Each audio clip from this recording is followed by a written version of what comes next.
দেশে প্রায় ৮ কোটি শ্রমিকের ৮৫%ই তাদের কর্মক্ষেত্রে কোনো আইনি সুরক্ষা পান না। এমনকি কোটি কোটি শ্রমিকের জন্য কোনো সঠিক মজুরি কাঠামোও নেই।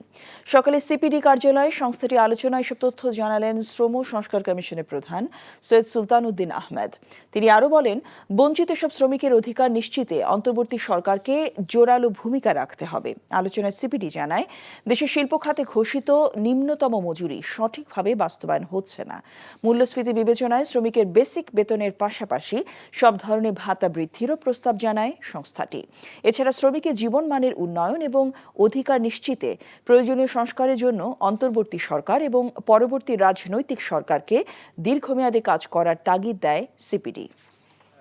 বিষয় হিসেবে থাকবে। শ্রমিকদের প্রথম প্রত্যাশা হচ্ছে, ভাই আমি যে একজন শ্রমিকের স্বীকৃতিটা আমাকে দেন। কোনো আইনি সুরক্ষা নাই, কোনো মজুরির মানদণ্ড নাই, সে কার কাছে কত টাকা চেতে পারে, তার কোনো সামাজিক নিরাপত্তা কর্মসূচিতে অংশগ্রহণ নাই। শ্রমিকের বেতন বকেয়া থাকবে, শ্রমিক রাস্তায় নামবে, গুলি খাবে বকেয়া বেতনের জন্য, কারখানা বন্ধ হবে, এটা চলতে পারে না।